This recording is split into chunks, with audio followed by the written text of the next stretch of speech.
Chapter 5. Creative Expression. Inspired man alone can create enduring things. To create, we must first conceive. To conceive, we must stop thinking and know. All sensing must cease. There is no power in thinking. Thinking but expresses the power which lies in knowing. We must project ourselves into the still light of knowing to commune with God. We must become one with God to conceive idea in order to produce the form of that idea. A concept must precede its manifestation in form. The culture of the entire race is given to it by the few inspired ones who know God in them. They alone know immortality. The art of a civilization long outlives the civilization. The pyramids of Egypt still speak of the creation of a race which is long gone from the face of the earth. The sculptural and architectural beauty of Greece still tell us of a type of creative genius which has never been excelled. The great in the arts are few. Art alone endures, all else passes. Great art can be created only by working moment by moment with God as co-creator.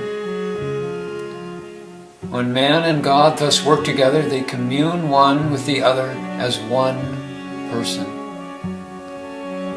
The language of their communion is the language of light, which man calls inspiration. When man works alone, his works are as the winds which blow. When man works with God as co-creator, his works are forever enduring. Every great genius manifests this law, that he is one with the God mind, that God in him is the source of every thought, and that he is inspired by that omniscience and omnipotence within him which makes his work enduring. All knowledge existeth. All knowledge cometh to man in its season. Cosmic messengers periodically give to man such knowledge of my cosmos as man is able to comprehend. But that which he can bear is like unto a thimbleful out of the mighty ocean, for man is but beginning to comprehend. When man knoweth light, then he will know no limitations. But man must know the light for himself, and none there can be who can make words of it. For light knoweth light, and there need be no words.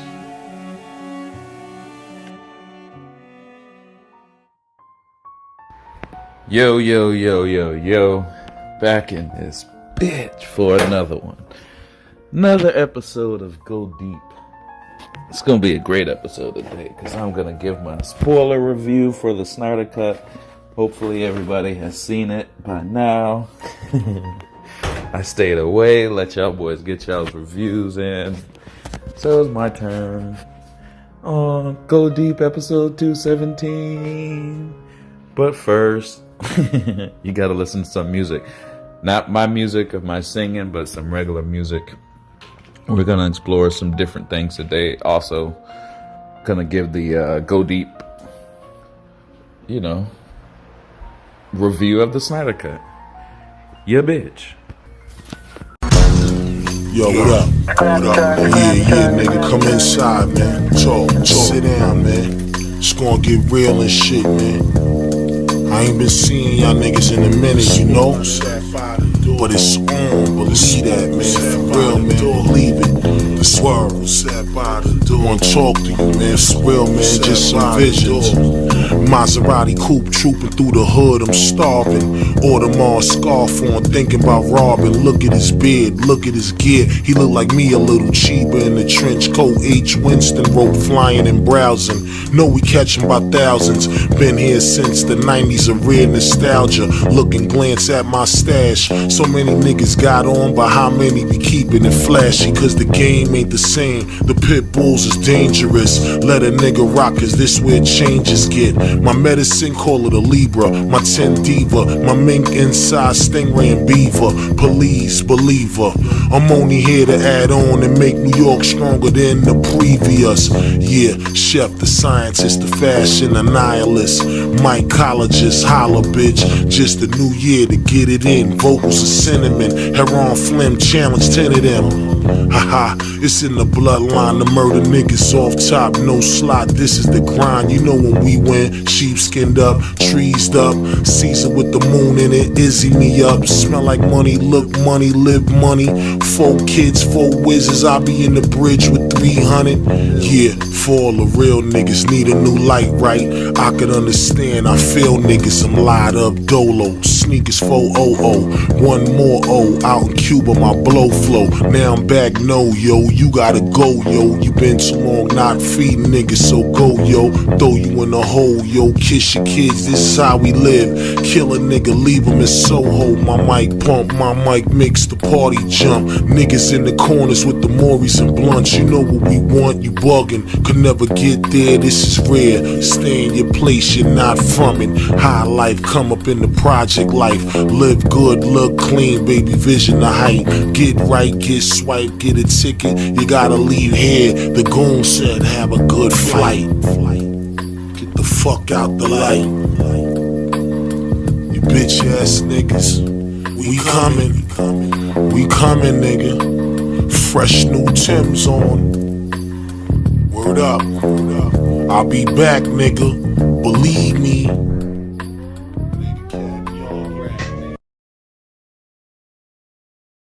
All right. We're back in this bitch. Hope y'all like that song. That was Raekwon. I know what song I'm gonna put in because I was watching the verses last night, and I just got amp on some Raekwon and Ghostface. That was Raekwon, called "Spook." That's Set by the Door. Great title, great song, great beat, great verse, great lyric, all that good shit. So let's talk. First we're gonna talk about the Snyder Cut. I hope y'all like that. Oh my god, the fucking Snyder Cut, though. What did y'all feel about the Snyder Cut? Everybody liked it, I'm sure. That shit was dope as fuck. It was that shit was so epic, man. It was like, I don't know, bro. It was like the most epic comic book movie I've ever seen. But there were still some parts that I liked BVS better. I like BVS fight scene, the Superman fight scene when Superman first fought Batman, or second, maybe the second time, but the time right before leading up to Martha. I loved that fighting scene better. I loved the Man of Steel Fiora and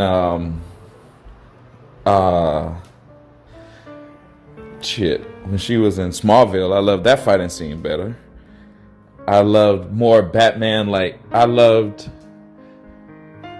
the BVS warehouse Batman scene. I loved that Batman better. But overall total, no, I love the Snyder Cut way better than them shit. Like, overall total, that shit was 4 hours of just epicness. Just fucking dopeness. That shit was fucking... Let me tell you how this shit started. So I had the fucking... Oh, what did I have? You know that... As you can tell, I recently smoked a blunt. I had the early release passes from, but you know, that shit was just like 3 days earlier. But check this out. That shit was supposed to come out at like 6 p.m. Eastern. So we waited. I waited all day. I was zenning out. You know, I wasn't doing shit. Trying to fucking just stay focused and be just not mean and just everything perfect so this movie would come out. You know how sometimes you get to the fucking last day of something and some other bullshit happens where it don't work out like you planned it? I didn't want that to happen with this fucking movie. I was like, yo, I ain't gonna talk to nobody. I ain't gonna do shit. I'm just So we were supposed to get that shit at fucking 6. All right, 6 come around. That shit didn't fucking come out. Like, I'm like, God damn, is this some kind of joke? Did somebody get me on a fucking like hidden camera joke or some candid camera bullshit? I was like, yo, what is this? So then I went back into the Watchmen room just to see what they were saying, but I think Gio was talking about it like, yo, what's going on, you know? So then everybody, I knew it wasn't just me. So we waited around. Then they come back and give us a little message like at 9. No, maybe like 2 hours later, 8 o'clock or 9. I don't know. That shit was like, yo, Microsoft has went down. The servers went down. We're trying to fix this message. We're trying to fix this. And we're going to send out a message with your passcodes as soon as we get them. I'm like, fuck. I knew it. What the fuck did I do? I'm thinking my karma was coming back at me. I don't know. I was thinking like, damn, I thought I was cool today. Damn, everything. I was like pissed. So then I wasn't really pissed. It was me still trying to zen it out. So I wasn't reacting like, man, what the fuck? Beep, beep. Plus if I would have said something, I know my niggas think like me, and my people would have thought I got candid camera too. Them boys like, they would have been like, man, P. got played. The boy ain't even give him no movie. So I didn't say shit. So I sat there, waited. I start falling asleep around 12, maybe like 11 or 12. So for some reason, I think I heard my email and I got right back up. It was like at 1 in the morning. I don't know why I woke up at 1, but I woke up at 1 to check that I get the code, and I got the email. Maybe I heard the email that woke me up or something. I don't know. But I checked, and I got the email with the passcode. Bam, bam, we in. 1 a.m. watching that shit. I know it's a 4-hour movie. I know it's going to be 5 a.m. when that shit is over. And I know the boys come at 6 a.m. for me to get them ready to go to school. But fuck it. I'm going to watch this fucking movie. Yo.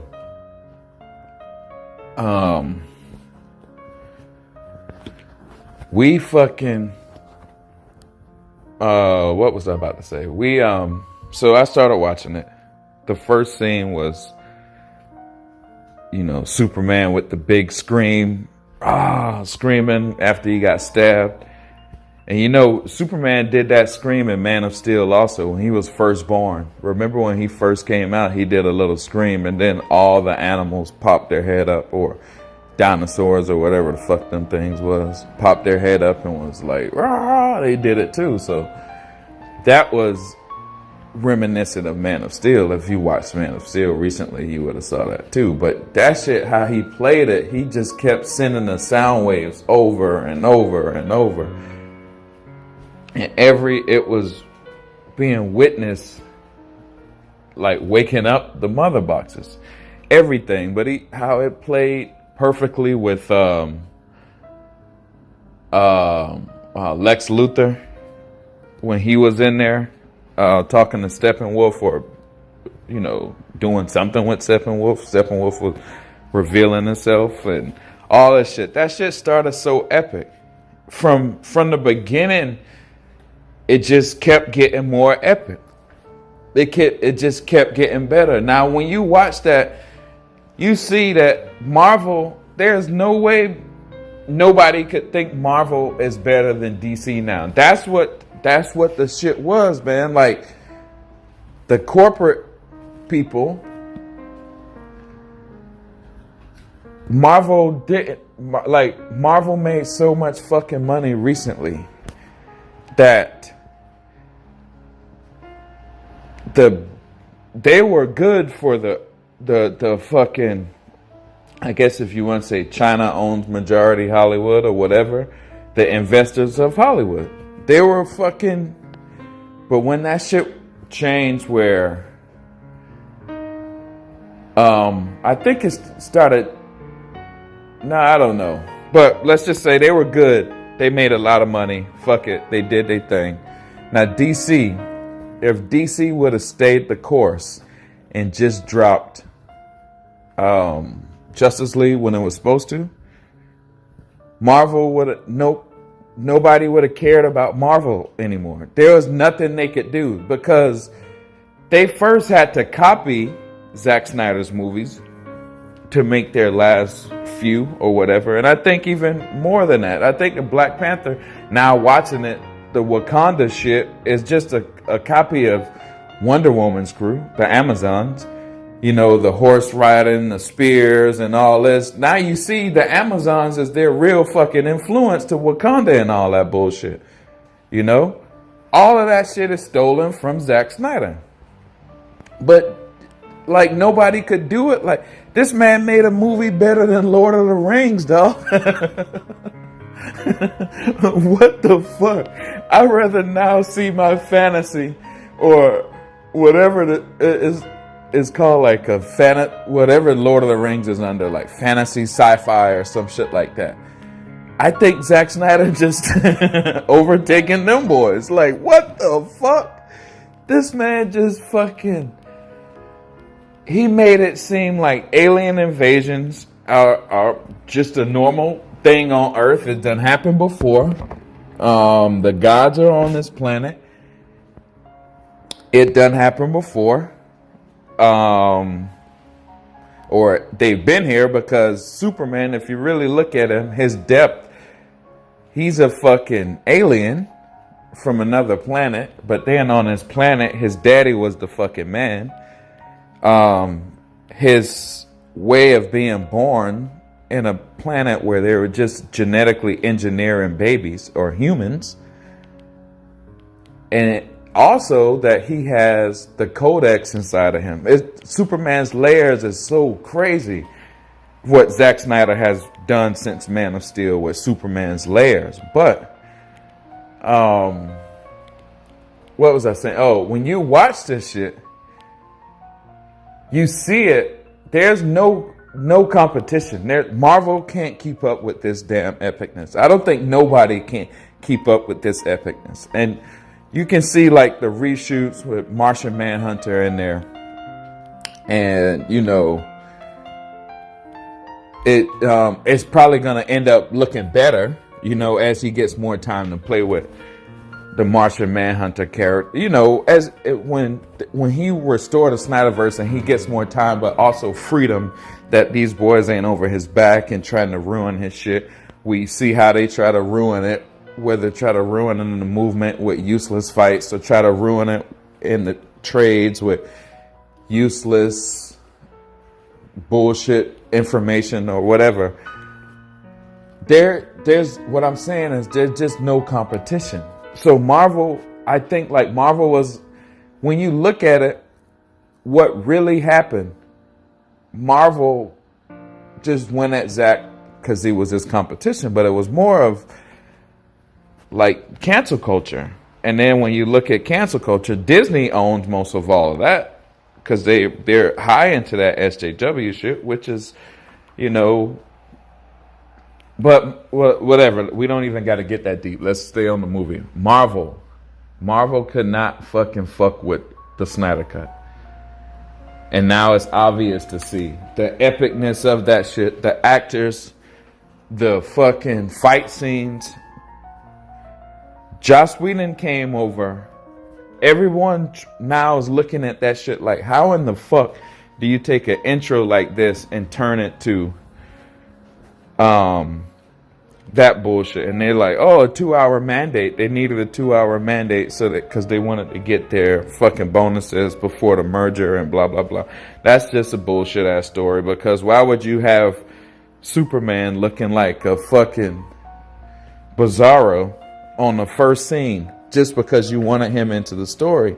Because you wanted some happy-go-lucky bullshit like Marvel.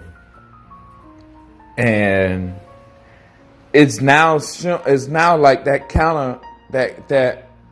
that cancel culture didn't work with the Snyder Cut, because the Snyder Cut is so much better than Joss Whedon. Joss Whedon shit right now definitely looks like a hit piece because the shit is so epic. The shit is so much better. Even if they had to make that into a 2-part story and make a 2-hour mandate, that shit could have been Justice League 1, 2. There could have been a 4-part Justice League. You know, but who gives a fuck? I think that's a bullshit excuse. That the 2-hour mandate. I think that's a bullshit excuse. I think everything other than Disney dominant run Marvel was trying to kill their competition, and they did it from the inside because they still had players on the inside, and they all act alike. They all want the same type of movie. They all want the same type of movie experience. They all have ties since college, and they all fucking they work on both Warner Brothers and Marvel, DC and Marvel. But this is like, all right, I don't even know if I can spoiler review it. The shit is just great. The movie is just great. It really make you wonder, like, why wouldn't they want to put that shit out?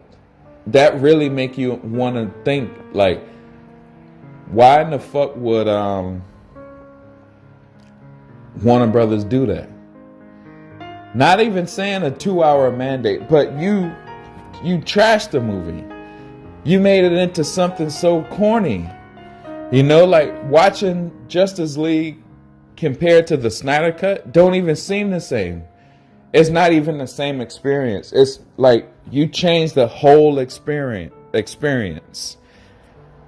And we've been living through that still. With Wonder Woman 84. I haven't seen Wonder Woman 84 yet. I've heard so much bad shit about Wonder Woman 84.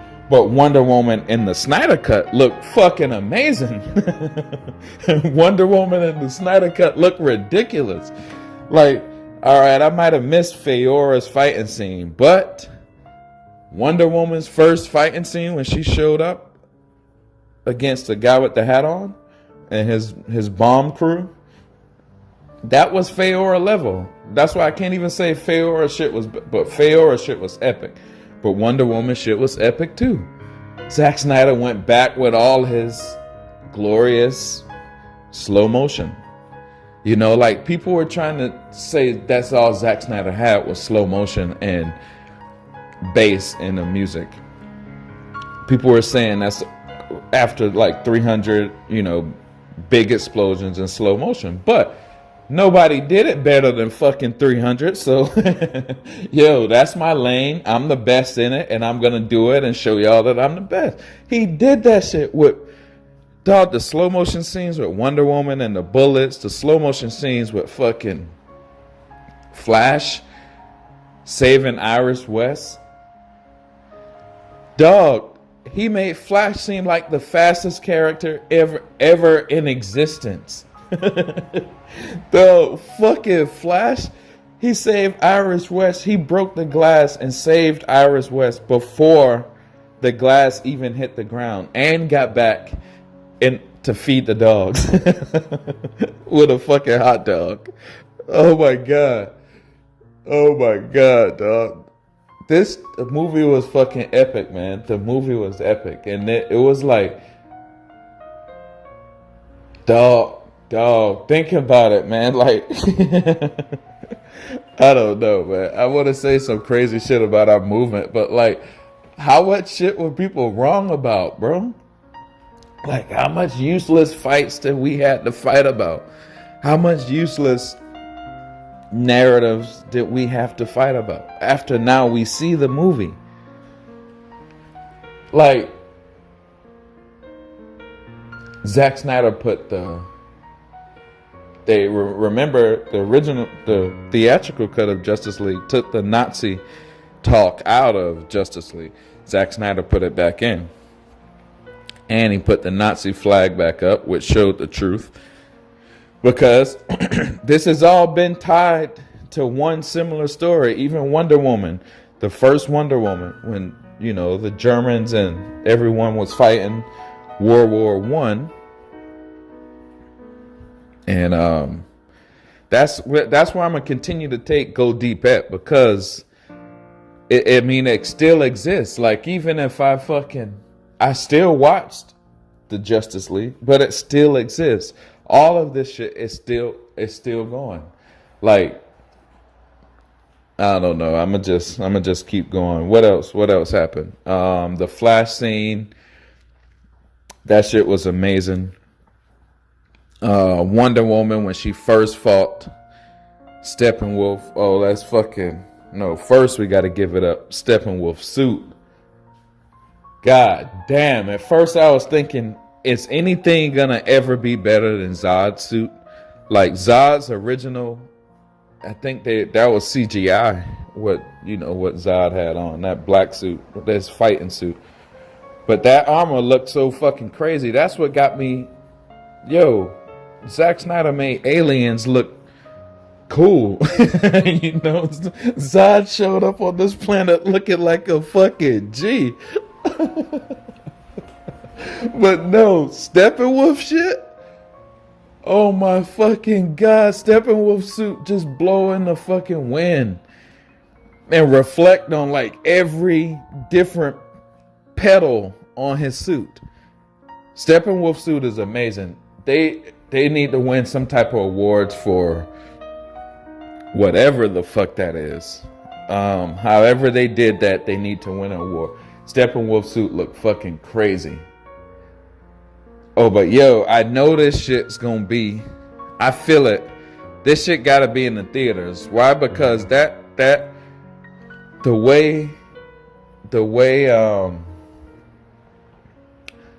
Desaad looks when he talks to Steppenwolf in the core, and when Darkseid shows up in the core, that's gonna look so crazy on a movie screen. That's gonna look so crazy. They're gonna look like 50 foot tall talking to fucking Steppenwolf. And it's crazy too. Like Steppenwolf. I kind of want to hear his backstory. What the hell did he do to fucking deserve this? He looked like an old man out there still trying to fucking take worlds for Darkseid and shit. Oh man, what the fuck happened? This shit make me want to think. It branches off so much, dog. It's like now you see what the fuck happened. Now you see what was about to be set up. Damn, Aquaman was about to be set up, and now you watch the Snyder cut and you like, why the fuck did they make so much jokes in Aquaman? He looked like a totally different character now. He don't even look like the same dude. He was cool in the Snyder cut. In his movie, he's jokey. All right. But everything could have been set up. Everything could have been set up. There could have been... All right. Batman could have been more explored with fighting Deathstroke in a Ben Affleck series. Ben Affleck could also have maybe a movie part 2 of that in that series. Maybe could have been him and Joker. What happened with him and Joker? Part 3 of that shit could have been him, Joker, Deathstroke, all leading up to BVS. What? But they greenlit Birds of Prey, some bullshit. Robert Pattinson's Batman, which I still want to see. I ain't hating on that shit. It has brought me in. It interested me when I saw the fucking, but it ain't nothing like the Snyder Cut. I mean, god damn, dog. This is like the most epic thing. I'm gonna be watching this movie for years to come. It's more like the new Lord of the Rings. You know how you could watch Lord of the Rings whenever? Like it's raining out one Sunday morning. It could be 20 years later. You watch Lord of the Rings and that shit was that epic. The Snyder Cut is one of those movies now. And people been hitting me up nonstop, dog. Every day. I could show y'all my text. Every day somebody hit me up talking about, man, I couldn't believe how good this movie was. This is the greatest comic book movie. Some people say this is the greatest movie I've ever seen. Not just comic book movies. People are saying this is the greatest movie I've ever seen.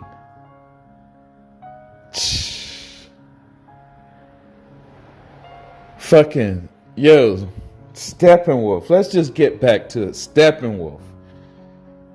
God damn. He was way more better than the fucking theatrical cut. Josh Whedon. Oh, Josh Whedon looked like the biggest dumbass right now, dog. Oh my God. Josh Whedon looks like the biggest dumbass. Jeff Johns looked like the biggest fucking dumbass. You telling me y'all tried to change what could have been? If Zack Snyder raised the bar with this amount of epicness, what could have been would have been stupid epicness, right? But Marvel got away with lukewarm epicness. Look, Marvel wasn't even epic. It didn't have no epic feeling. They was spoken about like it was epic, but when you watch it, that shit was corny. Like, shit, nothing bad ever happens to Marvel people. It looks, in the trailer, it looks like it's going to be a dramatic movie, but then you watch it and it's like, damn, shit was a complete waste of time. You see all of that now, so now you look back like, damn, the last, $6 to $8 billion Marvel made?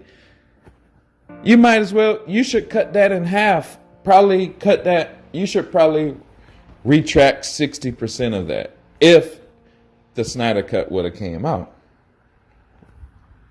Because nobody would give a fuck about Thanos or nothing like that, because Darkseid would have, that clearly more better of a movie. The Snyder Cut, dog. And Ares, when Ares fucking chopped Darkseid and the blood dropped out, you know, the blood, all that blood on Darkseid, dog. Now I want to see what happened. You know, I want to see what's up with Ares. I wish they would have let Ares be like that in Wonder Woman Part 1. It make you want to see everything. It's like, shit, it's obvious Zack Snyder should be doing Wonder Woman movies, but the studio rather, send Wonder Woman in some happy-go-lucky love story. I guess, I don't know. They made money out of it, I guess, but the fans are like, nah, that's not it. I hear most people talking about Wonder Woman 84 saying it's the worst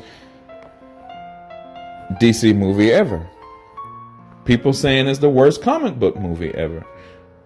My daughter Kimura still hasn't watched it yet. She says she don't care after she heard the reviews of it and she heard me talk about it. I'm pretty sure she'll watch it eventually, but she says she didn't care about it. But compared to Wonder Woman and the Snyder Cut, it's like, it make you think, why did this happen? Why would you go the opposite? So that's why I say all of the conspiracy shit still exists. Like, why the fuck would you do that? But now,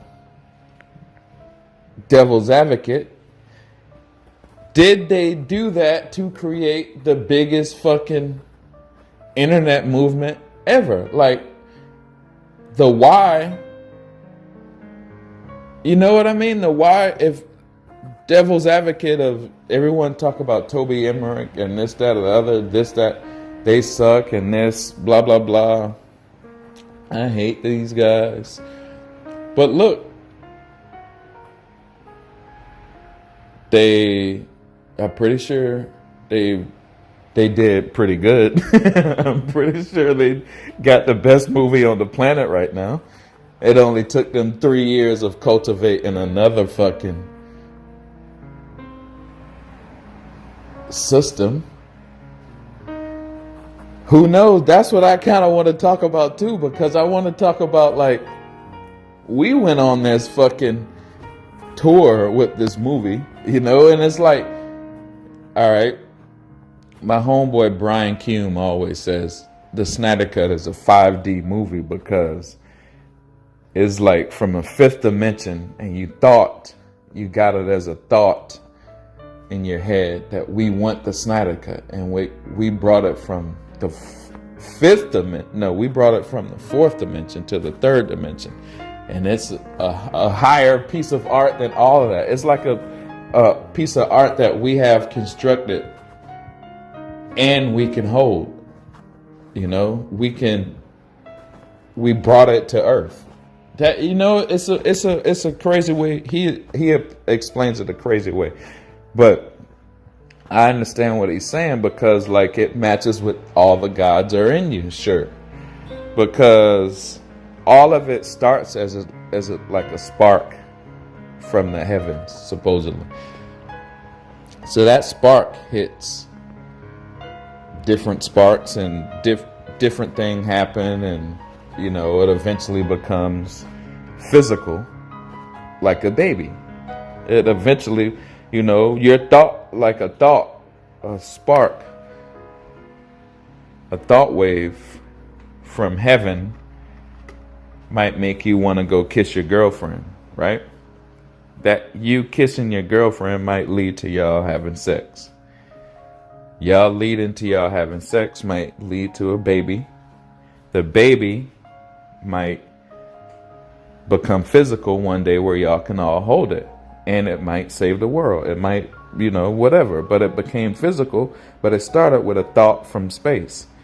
So all the gods are in you is a basic manifestation of the gods. You are basically just a physical manifestation of what the gods think. But how they implement their will is they make a physical manifestation of them. This what, like, all the gods are in you.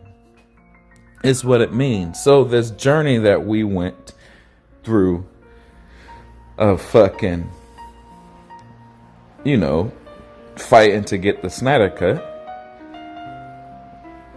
was a journey that all of us took, but we got it from a thought. We got it from an idea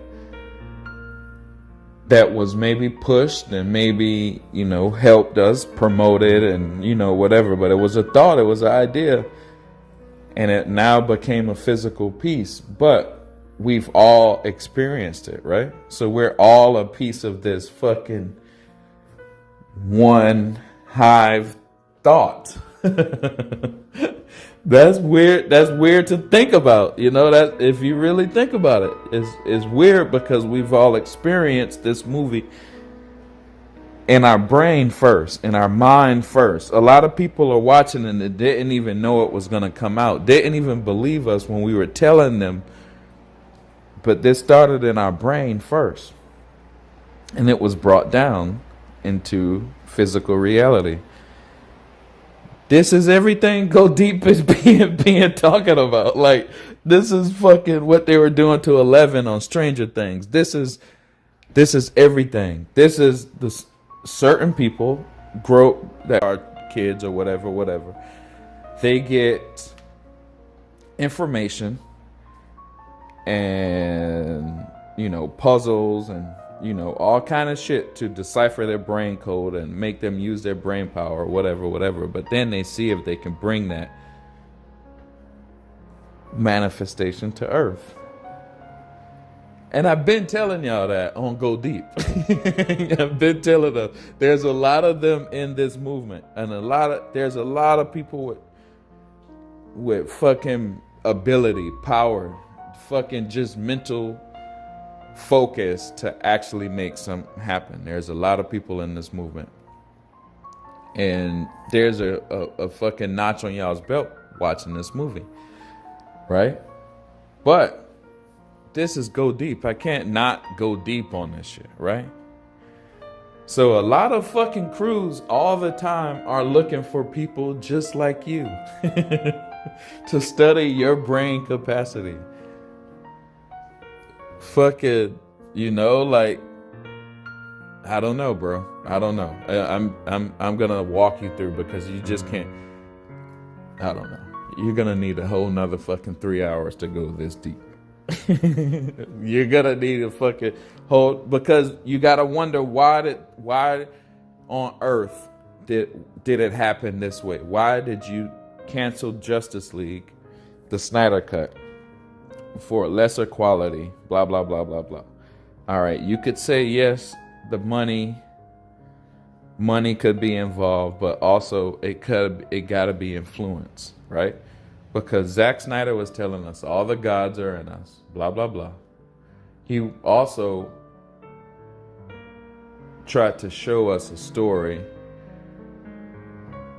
of maybe Earth history, but compared to, what Marvel, they tried to give us, the McDouble.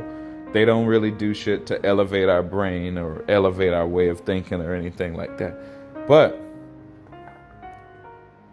when you really put it together, now you got to go deep. You got to go deep.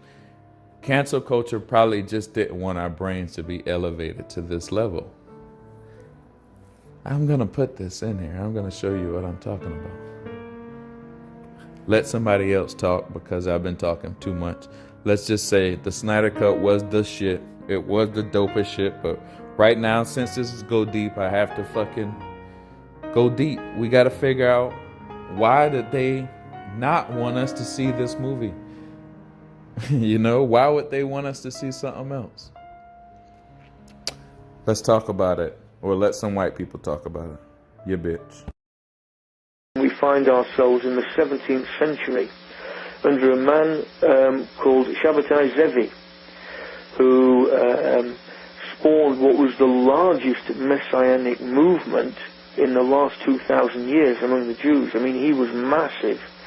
It was a very messianic century. Because the year 1666 was on its way, the Christians thought Jesus was coming back, and there was a particular date which was auspicious in the Jewish calendar, where a lot of people thought it may be the date of the return of the Messiah. And this guy, Shabbatai Zevi, he was alive at that time. He was a renowned Kabbalist. We said that these people focused very much on the Talmud, and a part of the Talmud specifically, Kabbalah.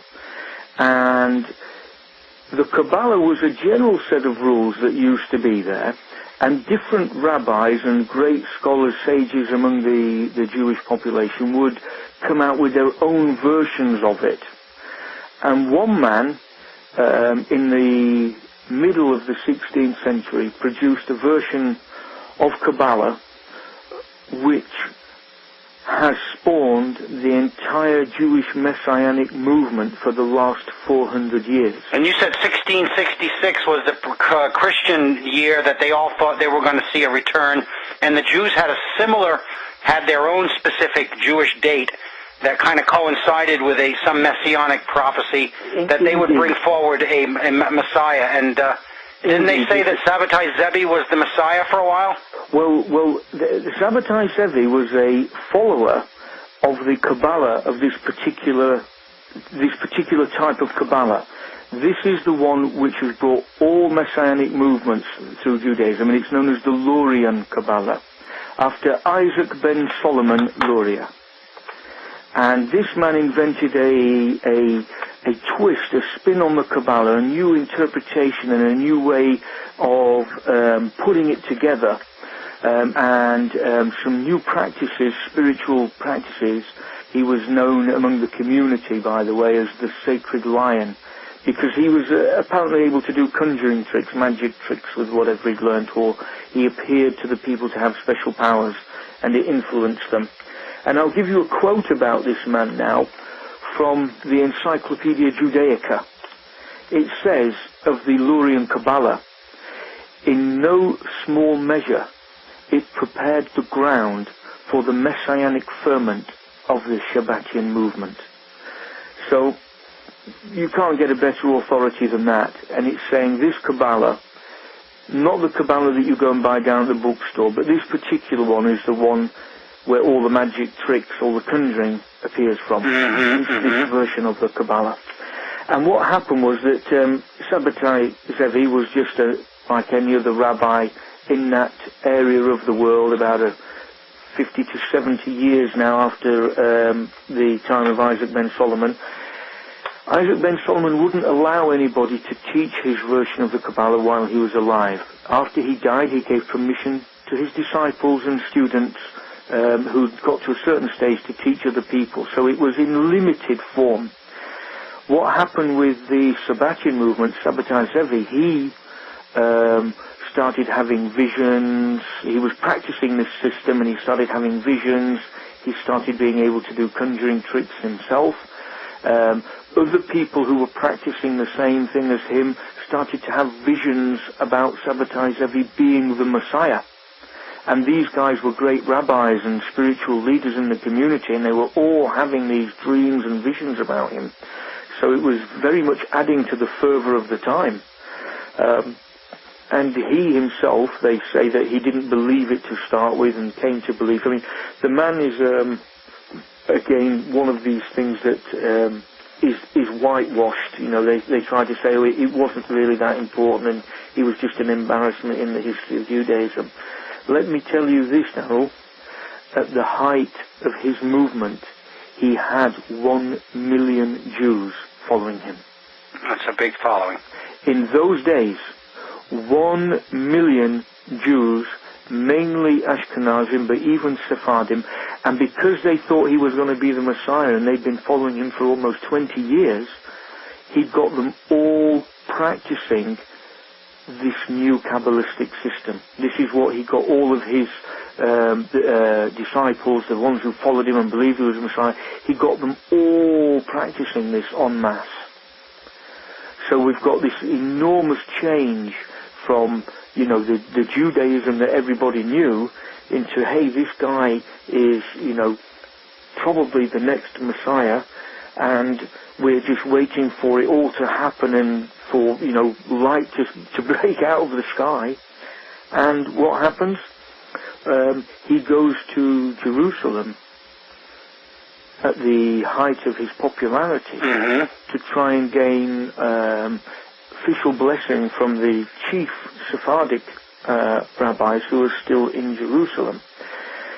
They were so frightened by him, his presence and the size of his movement and everything like that, and they said, we will not recognize you. We refuse to recognize you as the Messiah. And in fact, if you stay in Jerusalem, we will excommunicate you from the community. So he knew basically, he was being told by the Sephardi at this stage, we're not accepting you, go home. If you want to have a showdown on this one, we'll give you a showdown. And they were not convinced about him. And he was very disappointed. He left, he was only in Jerusalem for like a week, and he left very bitter, very angry at the way he'd been treated by them. But he still had his movement following him, and he was returning actually to Turkey to meet with various of his followers. And the caliph of the day was very worried. The Turkish caliph was not happy about the size of the movement and the way that people were thinking this man was the Messiah and the influence that he had as a result. So the caliph actually had him arrested. This is a very important part of his history. Right. And he was given at sword point an ultimatum, which is you can become a Muslim or die. and he chose to become Muslim. And so that proved to his followers that he didn't have the juice that he said he had. This is the political ploy of the Caliph, was, that if I can spread it round like wildfire, send the messengers out that this man's become Muslim, then he'll lose all his following. And that was the hope of the Caliph. But and this is what a lot of Orthodox Jews or members of the Jewish community might even try to tell you, that the story ends there. But that's far, far from the truth. The story nowhere near ends there. What happened was that he left. He told his followers, "Don't worry, this isn't a genuine conversion. I was given no choice." He finished before he actually disappeared. Nobody truly knows his place of death. It's speculated. But he was put in exile to Albania with 100 followers, and they all went back to their Talmudic and Kabbalistic Judaism. Right. So his followers took hope in the fact that he himself had embraced embraced Islam, but had left it behind, and it had never been a sincere conversion. It was done under compulsion, and this basically gave permission. He said to all of his followers, "Listen, you can embrace whatever faith you want so long as you practice this in secret." And the whole Sabbatian movement, these million people, yes, he did lose some followers, but it went underground, Darrell, and this is what's critical for people to understand. This movement became a secret movement. It was not allowed to practice in front of the Caliphate. It was not allowed to practice in front of all the other Jews.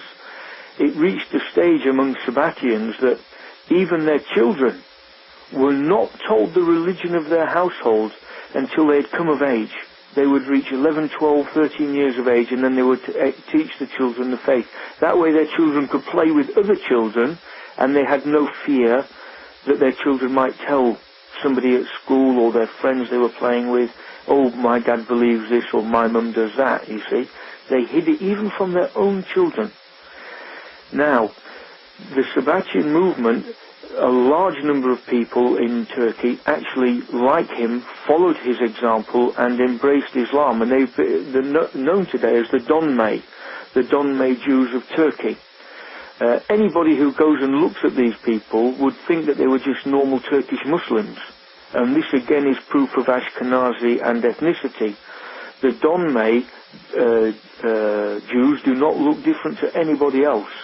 The Donmei started in the 17th century. The Donmei are still there to this day in Turkey. They have survived 250 years.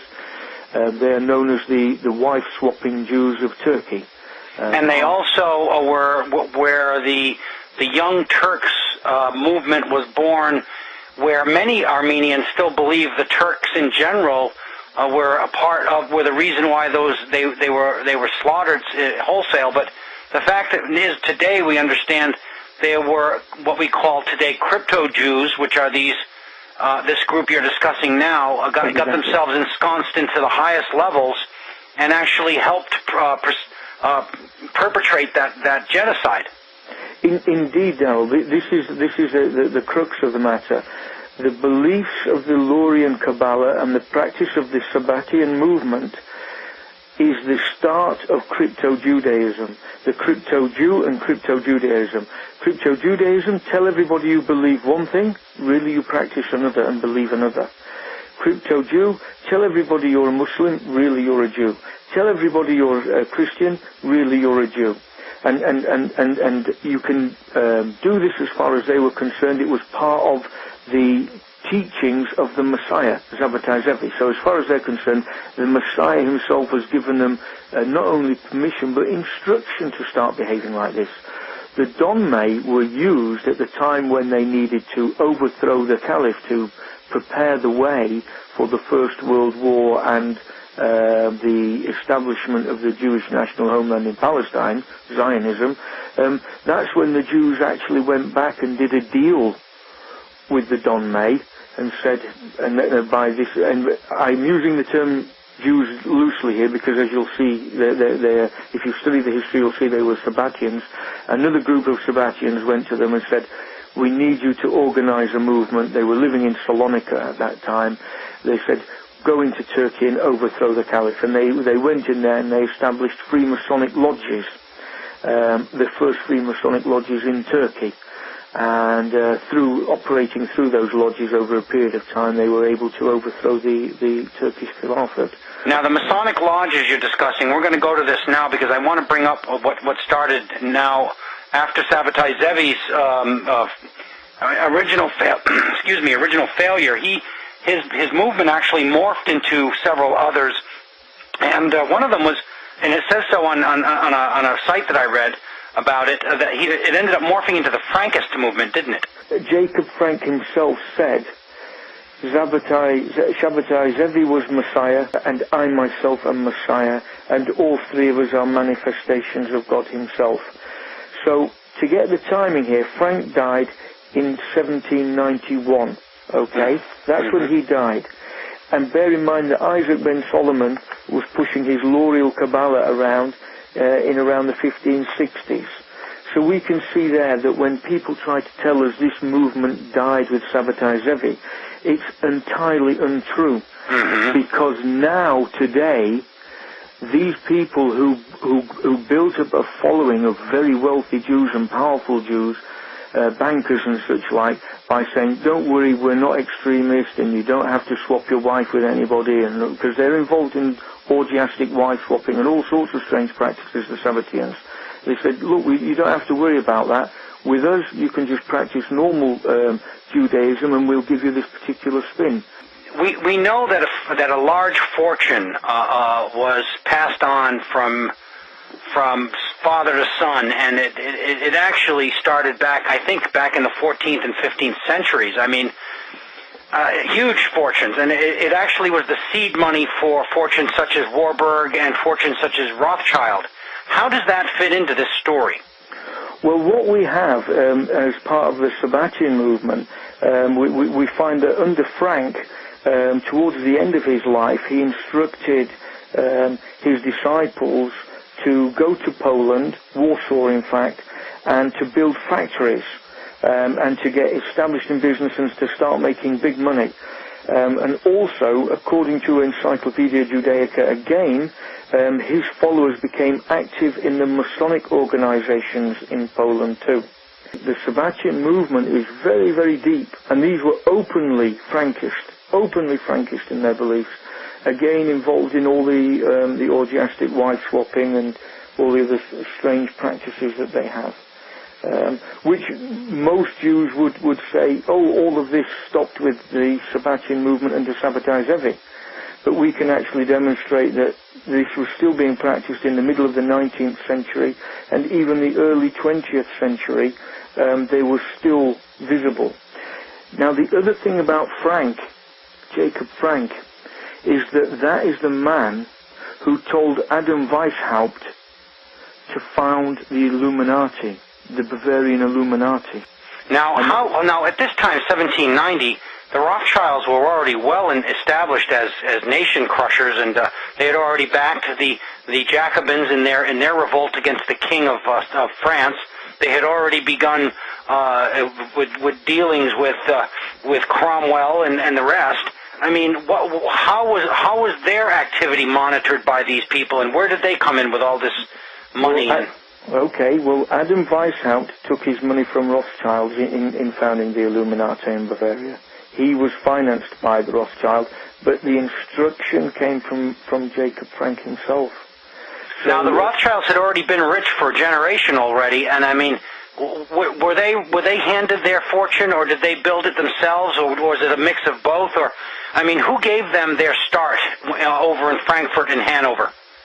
Their start came through the history of them coming from families which were involved in the financing of trade. They were always involved in trade finance, which goes back, all the way to the very early days of the settlements, where people were travelling through the middle of the Khazaria, coming in and out. It was the Jews who were present in Khazaria at that time, before their embracing Judaism, were the ones who financed the business. They put money up because, of course, the Jews were money lenders of old. Because they could charge interest on it. The Muslims didn't lend on interest, and the Christians wouldn't lend on interest, but the Jews would, you see. So they were prepared to risk their money on a loan to finance transactions. And so mainly from money lending is how, and trade finance is the way that the Rothschilds began to build their fortune. Of course, he made a fortune out of the Battle of Waterloo. I don't know if you know that. Yes, story. I do. I know they imploded the stock market and they bought it all back at pennies on the pound. Indeed, they sent a false messenger into the London Stock Exchange. In today's day and age, you would go to jail for doing this, of course. But they sent a messenger in saying that the British had lost the Battle of Waterloo. The stock market plummeted. He bought everything up for pennies. And then the real messengers arrived and said that they'd won, and the stock exchange went up and he sold it all for cash, which he swapped in for gold. That was just, I mean, if you have people who are prepared to cheat, then and steal from people and defraud people, then you can probably be quite successful in this world. And the thing about the Kabbalah is that it does say that there is no such thing as evil. You know, these people have a belief that says evil is in the mind of the Gentile. And it's only because of their lack of spiritual enlightenment that they believe that people are evil or that evil exists. But if they were of a better mind, they would not see these things as evil. It comes down to these teachings from Kabbalah, which says that you know, in this world there is no evil, or it even says in another slightly different spin on the same thing. It says the evil in the world is there from the left hand of God, and because God has a left hand where all evil comes from, if we work evil in the world, we are doing God's work in the world. We are working His left hand. This is absolutely true. Anybody can study the Kabbalah and they will find that these are core teachings, fundamental, not extreme to one side. These are very, very central to the core, because they say God is infinite, without personality, and therefore evil exists, and they use the Kabbalah as the basis for understanding evil in the world, and they say it exists, but it's not really evil. And specifically, the Lurian Kabbalah. And you'll find that these people believe the same thing throughout time. Shabtai Tzvi should be known to every Jew. He really should be in Jewish history something unique and huge, because more than half the Jews of the world thought he was the Messiah. And they did incredibly stupid things in the days of redemption. This was in the 1660s. When he declared that he was the Messiah of the Jews, and he ordered the Jews to blaspheme the Torah. That's putting it mildly. What he decided was that debauchery was theology. That every word of the Torah is true in the opposite sense. That means 613 mitzvot were all sins. And all the sins became mitzvot. And, well, let's take a simple example. Do not kill became do kill. Do not adulter became do adulter.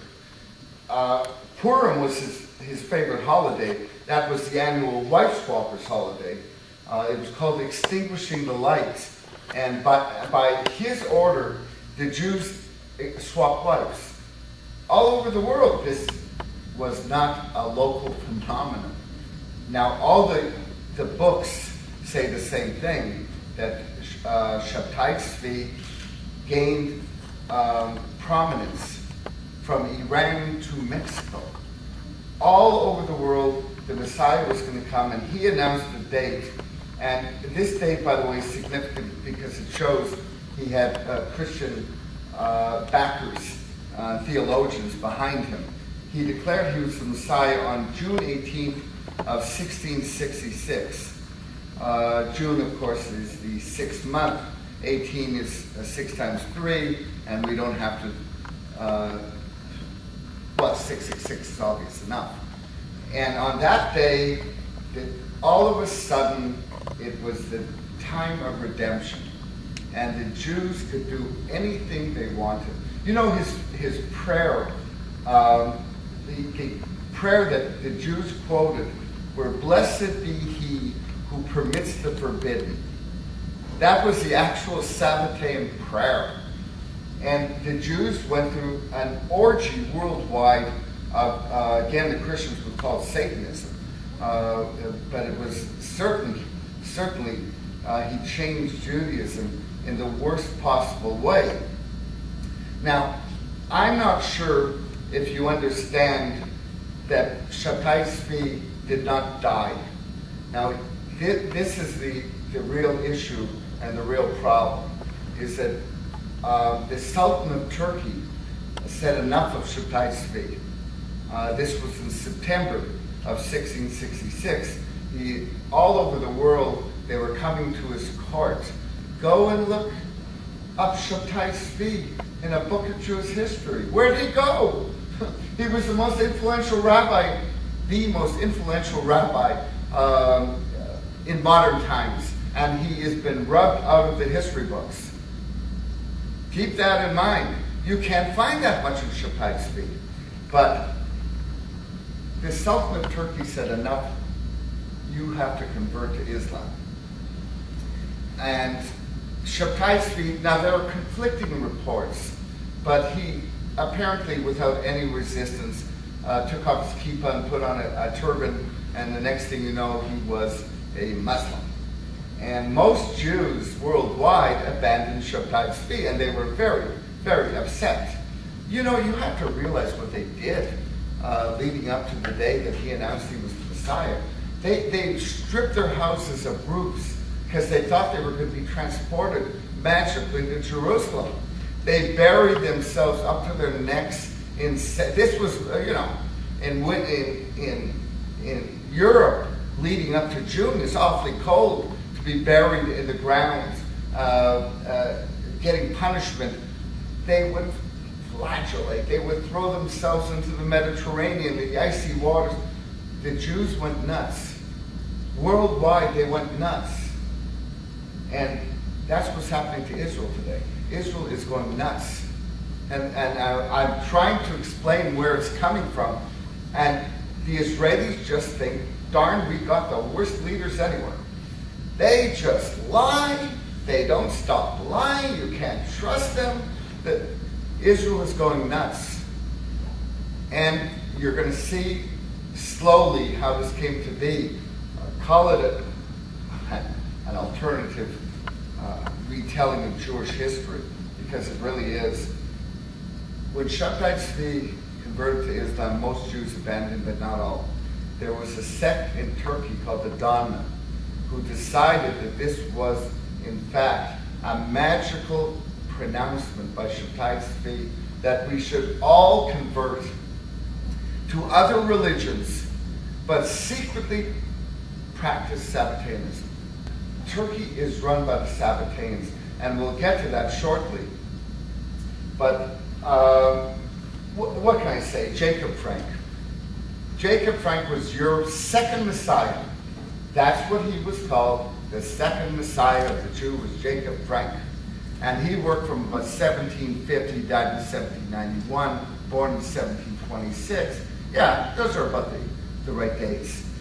What he did was he convinced the bishop of his diocese that his people were not Jews, they were anti-Talmudists. And the bishop bought it. And he ordered all the Talmuds of the diocese burnt. And then he said, I'll bring you lots and lots of new Catholics. He brought him 5,000 to be mass converted to Catholicism. I believe the year was 1859. 1759. All of a sudden, Europe's Jews, by the many thousands, were becoming Catholic publicly. They despised Catholicism, but privately they were Sabbatean. And as fantastic as it seems, there really, really are conspiracies of silence. If the rules are you don't open your mouth, you don't open your mouth, they exist. The Sabbateans didn't just exist as a tiny little cult. They were being converted by the thousands in the 18th century. Oh, by the way, just to let you know about Jacob Frank and what it was to be a Jew, it wasn't all just clandestine cells and subterfuge. You got so much fun. The purification of the soul was sex orgies. Frank expanded Shabtai Tzvi. Now it's history. He's a big boy. What am I going to say? I can't. The purification of the soul was very anti-Jewish. It was a very bad thing. There, to qualify this, he expanded Shabtai Tzvi into really a cult. And it was no different than a cult today where you control the minds of people through sex. Just leave it at that. Okay, last word I say on it. Now, something happened. Oh, and by the way, I want to add something before I forget it. This is like an off-the-cuff lecture. The first Zionists, last word on wife swapping, that stuff. Last word. The first Zionists and their kibbutzim, that's all it was. Without going into the depths of who Golda Meir was and what her early life was, and this and that, that's what the first Zionists were. They were Sabbatean, I'm leading to that. They actually were Sabbatean. And they participated in this stuff. They used the word secular. That's the word they used. They were seculars. This is beyond secular. Secular to me is not being affiliated with any religious group. This is beyond that, but they were called secular. Chiloni, in Hebrew from the Greek Hellenistic, is what they called themselves, and they were proud of it. And their goal was to turn Israelis into Chilonim. They hated the religious. Let me not kid you how much the labor Zionists hated the religious. But let's go into our little story how it got that way. Jacob Frank ran out of money in the year 1785 or so. This is when the Sabbateans made, well, a pact with the big devils. Suddenly, Jacob Frank got very rich in 1786. He moved his sept to Offenbach, a suburb of Frankfurt. Frankfurt was also the home of Mayor Amschel Rothschild and the home of someone named Adam Weishaupt. Little by little, for those unacquainted with this piece of history, the Rothschilds are the Sabbateans of the world. And here is why. There was a meeting that took place apparently in Rothschild's humble home then. In 1786, he was not all that wealthy. He was a coin dealer. His sons made him wealthy. His 5 sons expanded a business. The business was to control the economies of nations and thus control the nations. He found a magnificent formula. If we can get hold of the nations, economies, we've got the nations. He sat with Jacob Frank, who wanted the Jews to become non-Jews. He wanted them to become Sabbateans. He wanted them to accept the real Messiah of the Jews, Shabtai Tzvi, and incidentally, and the second Messiah, Jacob Frank. That's one of this little 3-pointed triangle. That's one point. Adam Weishaupt was the founder of something called the Illuminati. Favor, please. Don't speak about the Illuminati, because the Illuminati is considered one of these things, but the Jews are taking over the world. No, let me go on. I can't change what is the fact. No. This is not true. No, I'm not. All right, questions at the end, and that's that. You have to deal with facts, and they're not nice facts. What they did, quite simply, was they had to overturn the existing societies. And unfortunately for us Jews, they did a real job. Now let me tell you that all of this was banned Now the story in all the history books is the same thing, that there was, just before the French Revolution, a horseman fell. In his satchel were the plans for the revolution. In the satchel were the plans for the Illuminati and so forth. It was all banned. Throughout Europe it was banned. And that put Weishaupt, that put Rothschild, and to a lesser degree Frank into a problem. What do you do if you're banned? And they came up with something that has changed history for good. Weishaupt said, well, what we do is we take our tenants and we put them into an organization that has lodges and chapters worldwide, and we subvert the existing organization to our tenants. And the organization they chose was British Freemasonry. Now, there was no such thing as a Freemasonic conspiracy before the 18th century. As far as I can tell, they were very nice. They were a builders' guild. They backed builders throughout Europe, and they were all right. All of a sudden, there are revolutions. All of a sudden, you have something you never saw before, ever. You actually saw talk of one organization upending whole nations. Now, here's where the Jews fit in, and this is the scary part. You now have a new world. Germany is Sabbateanism. That is where it began. Turkey is the Don. That's the home of Shaddai Tzvi. It's a major player, but it's now being shifted. The real players from here on in were Germany first, and then London, where there was freedom to expand on their ideas. So suddenly you had Jews who were no longer Jews. Karl Marx, Friedrich Engels. They moved from Germany to London. From London, their ideas spread all over the world. In America, Solomon Schechter, the Reform movement. It's all the same. Germany to London, where it spreads to America. All of this, all of a sudden, the Jews have got an enlightenment. Moses Mendelssohn, he wasn't a Jew. He was born a Jew, but he converted. And his children converted, all for the enlightenment of the Jews. One after another, the Jews were being diluted. They were being whittled down. By the way, the situation that I've seen in America is that worked like a charm. I'm telling you, you want to talk about whittled down Jews.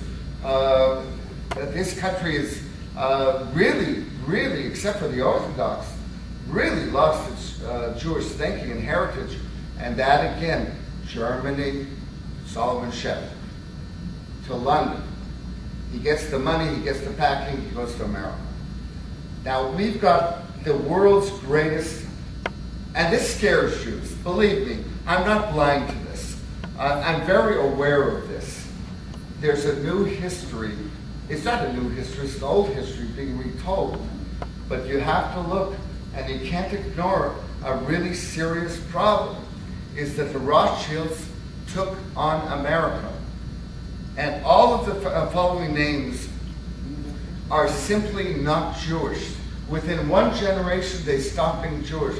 But from Frankfurt, Germany, the Rothschilds sent John Jacob Astor, Jacob Schiff, Max Warburg.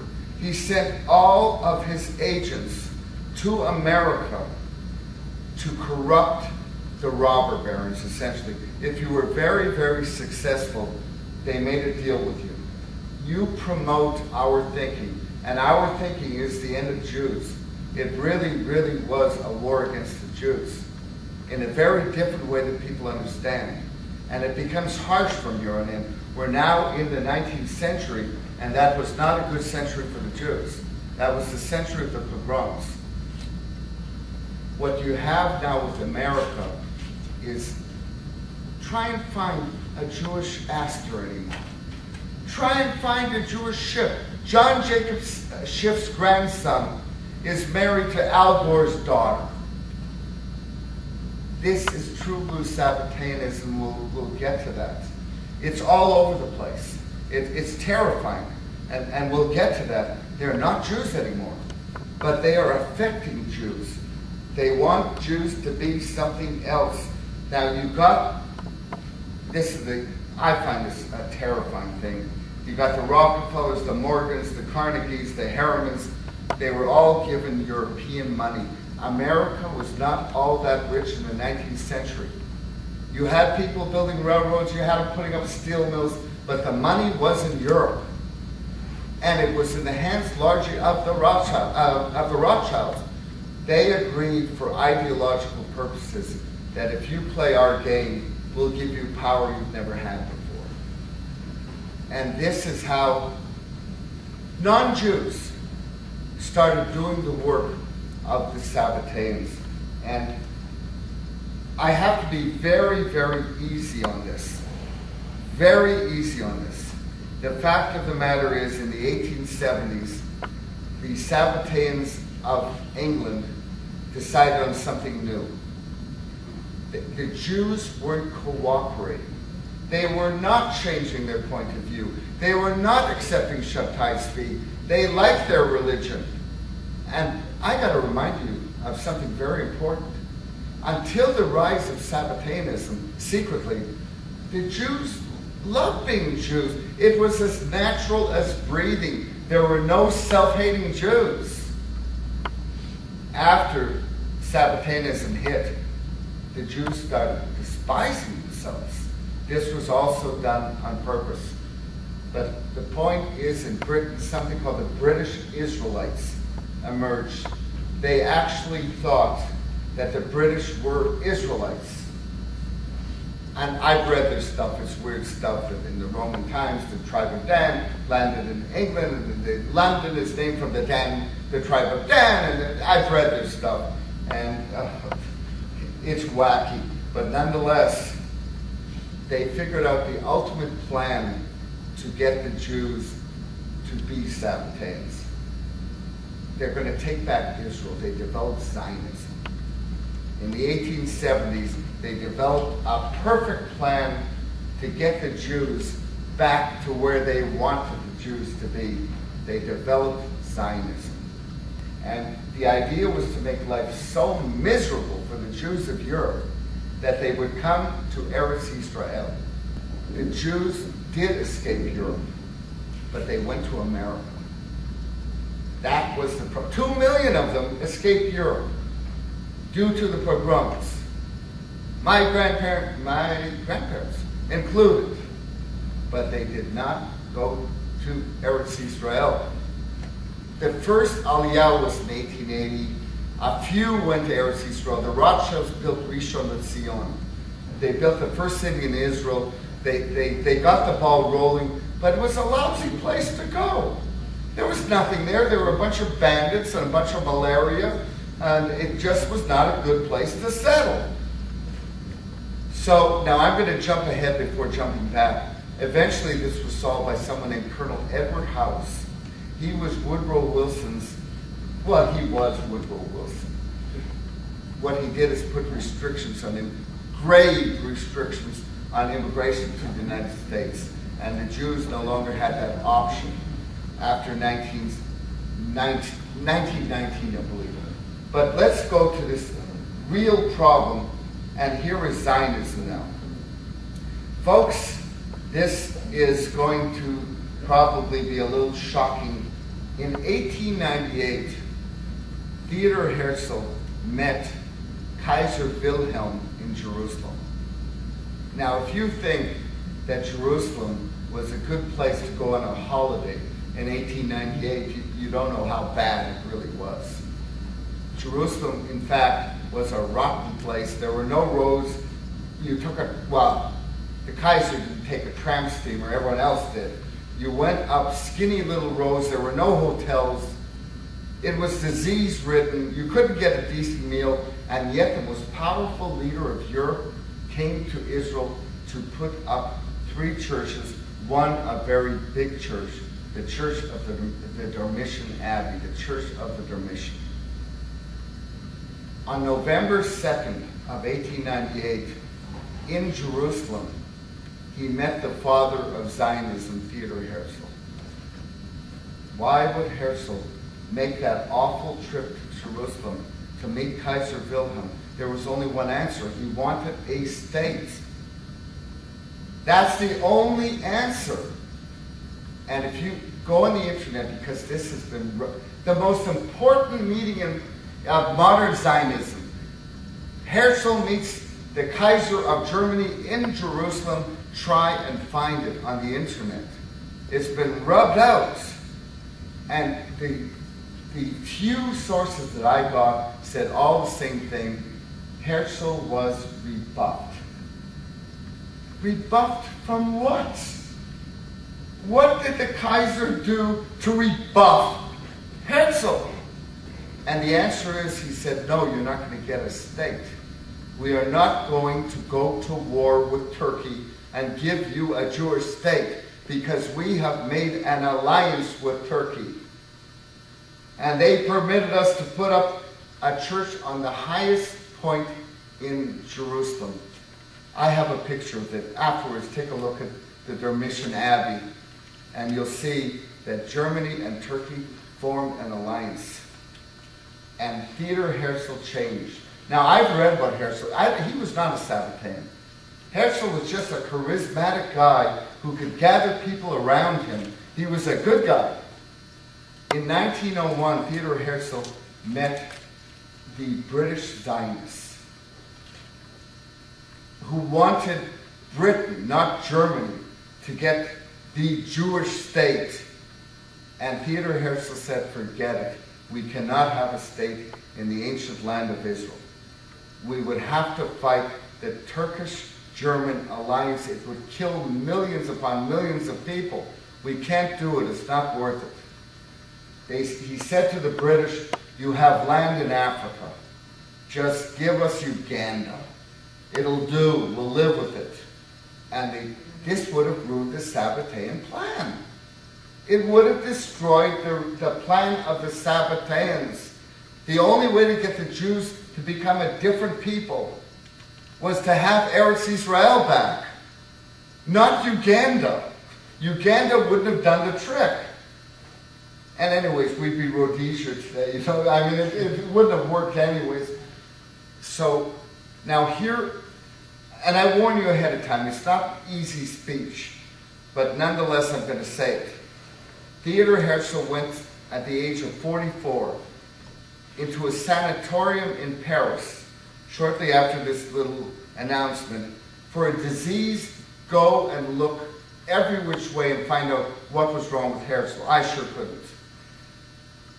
And he died after 2 weeks in the sanatorium. Now, when I was growing up, this is what they told me. My parents, my Hebrew school teachers, they all told me the same thing. That darn Herzl worked so darn hard that his heart stopped.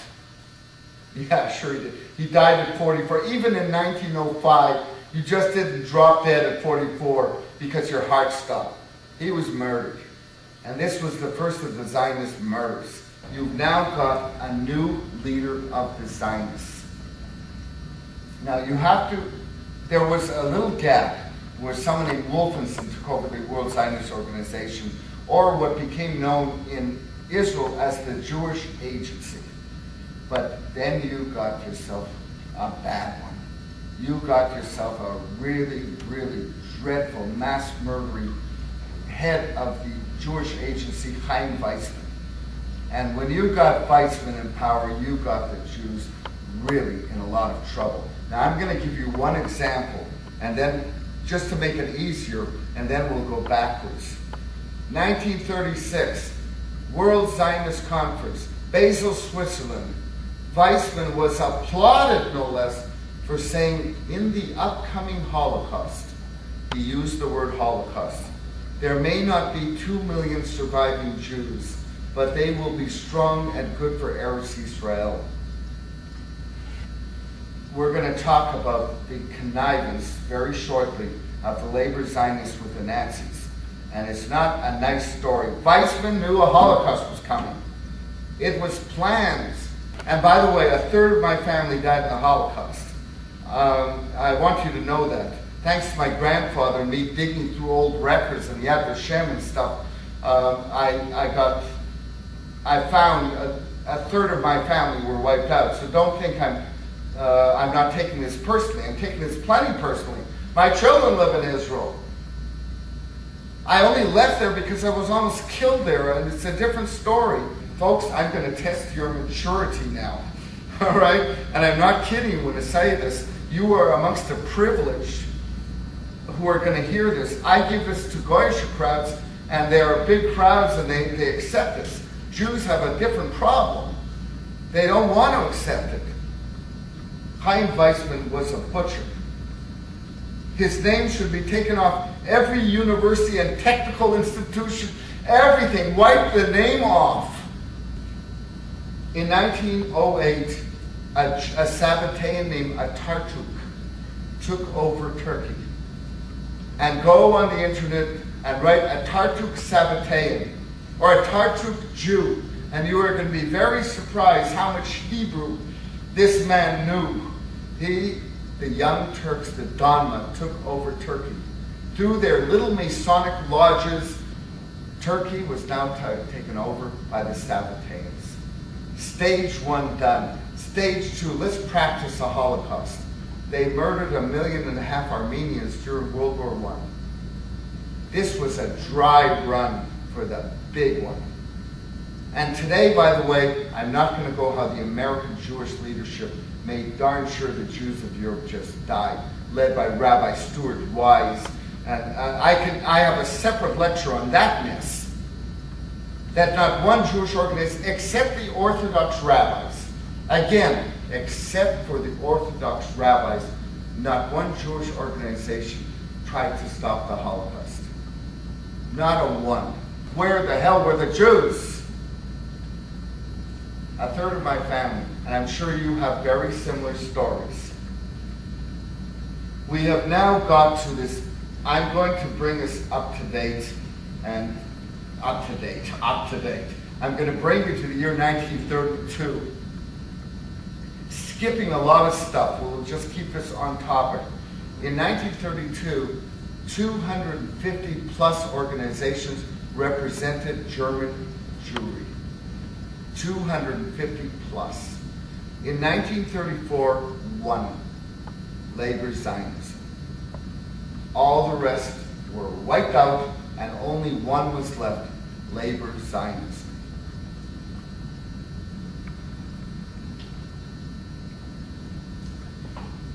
Labor Zionism were allowed to keep camps to indoctrinate German Jewry into Sabbateanism before they would be shipped to Palestine. Practically all the Jews who came to Israel in the 30s were German. 70,000 of them. The reason why was the transfer agreement.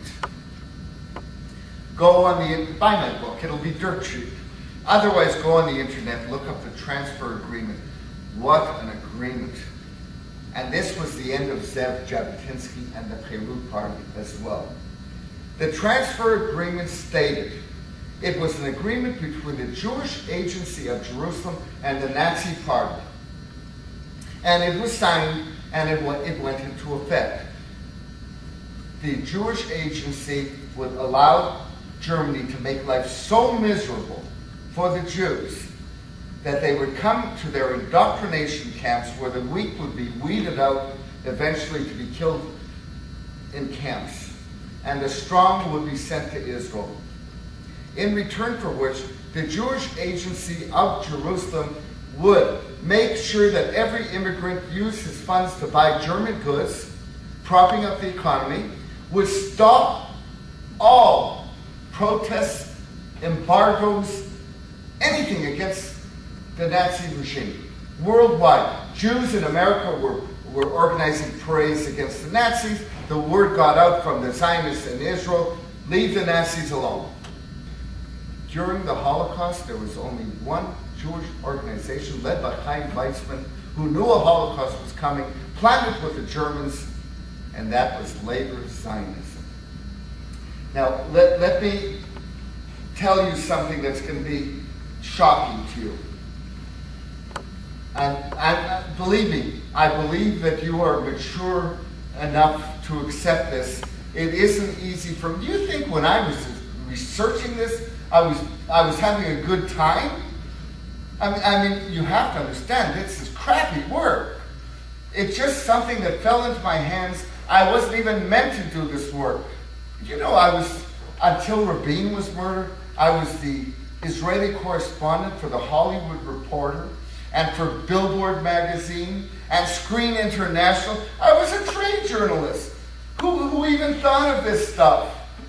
Now, with that in mind, that I was not looking for this, it just came to me. The idea of Israel was never to be a shelter for Jews. Never. No religious Jew was allowed in Israel all through the Holocaust. If he got in, it was through his doing. Nobody rescued any religious Jews. The only Jews allowed into Israel from 1933 until the White Paper of 1939 were German Jews.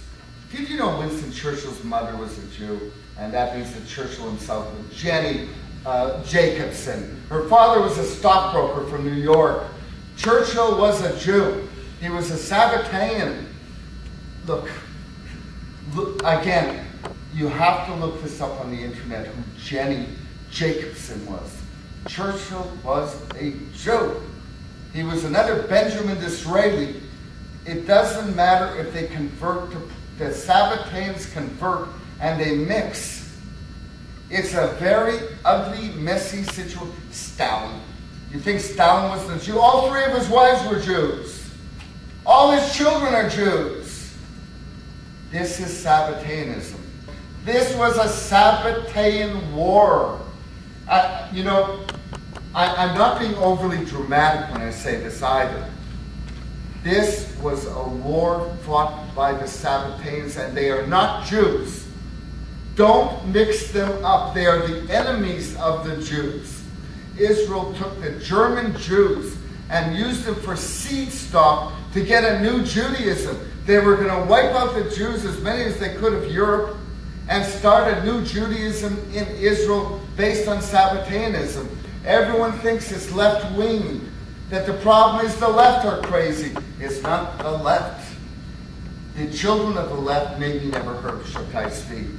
But in the ruling quarters, and in Israel that's not very many people, they know darn well who he was. The first president of Israel, Ben Tzvi, went to Turkey and became a true blue Sabbatean. Israel's founders were Sabbateans who went to Turkey to learn their stuff from the original Sabbateans. This is all true. It's all true. Israel was the worst thing that ever happened to the Jewish people was labor Zionism. Now, in Marvin Antelman's book, To Eliminate the Opiate, he calls the Holocaust, as the Sabbateans call the Holocaust, he calls it, oh my goodness, burning, what does he call it? Burnt offerings. Burnt offerings is the Sabbatean term for the killing of Jews. If you are a Jew who does not believe that Shaddai Tzvi was the Messiah, it is a mitzvah to kill you. They derive energy from this. This isn't properly understood, but it almost came out. We're going to go back to Ben Friedman's work here. He talks about World War II, the destruction and all of the things that happened in World War II being designed in order to get an exodus of the Jewish community from Europe. In other words, there was no event that was going to get them to migrate to the Middle East, to Palestine, and that these people, these megalomaniacs in charge, came up with a scheme that by having this hatred generated against the Jewish community, somehow they would get an exodus of this community, and by and large it worked, didn't it? Oh yes, in fact, Hitler was recruited by the World Zionist Organization in 1923. He had this whole movement in Germany wasn't going anywhere, and the World Zionist Organization cut a deal with him in 1923. They joined and worked together, and that's how the Nazi Party was created. So you see, the Holocaust itself was created entirely in the Jewish community. The rest of the world had no problem with Jewish people whatsoever. Well, their goal, though, was to get a population of them to get back into Palestine and then to exercise that Balfour agreement they had made with the British, so that a homeland could be established. To what end was this being done? Why were they trying to set up this homeland, Eustace, in your view? Well, they figured this homeland was at the crossroads of the world, and that it would control the entire world. That's what it was. It was a world of domination. They weren't just looking for a homeland for the Jewish people. They were looking to dominate the world. You could do it from the crossroads of the world in Palestine. Hitler was financed, his war machine, his build-up, was financed by these bankers, wasn't it? Oh, yes. Max Warburg and Max Oppenheimer financed everything. All of his money came from Jewish bankers, which created the paradoxical situation that you had an anti-Semitic government which was attacking the Jews, and was all financed with Jewish money. Well, now at the time, was anybody aware was this above board, or was this kind of clandestine financing? Oh, this was clandestine. In fact, I only came into it years later, after World War II.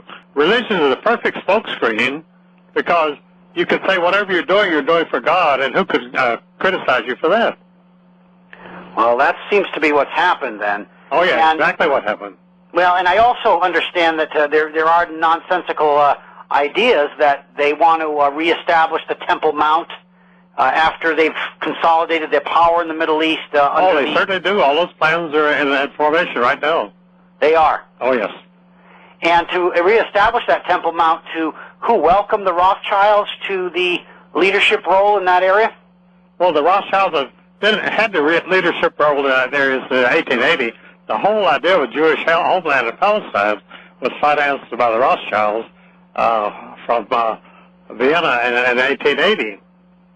See, there was never a penny put up by the Jewish community itself for settling in Palestine, because the Jews were very happy in Europe. They had no reason to go to Palestine. If you're living in a beautiful modern city, why would you want to go live in a desert? I mean, they're not crazy. And the American people have no conception of geopolitics whatsoever.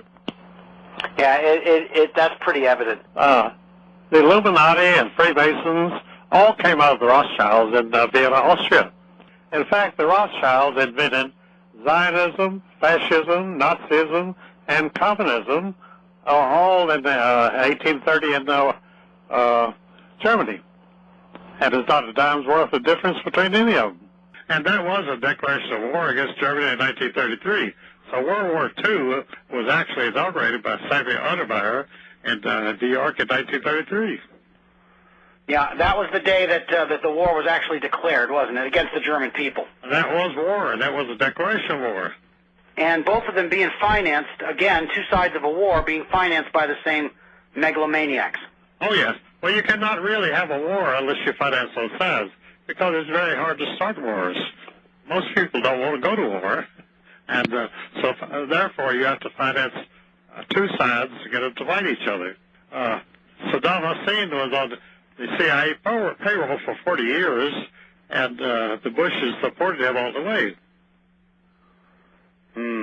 Now, who's in charge of America right now? I know George Bush and family are just underlings of these people. Oh, yeah, they're lackeys. I used to tell people that the Rothschilds financed the Harrimans and the Union Pacific Railroad, and they financed John C. Rockefeller and Standard Oil, so they were just puppets of the Rothschilds.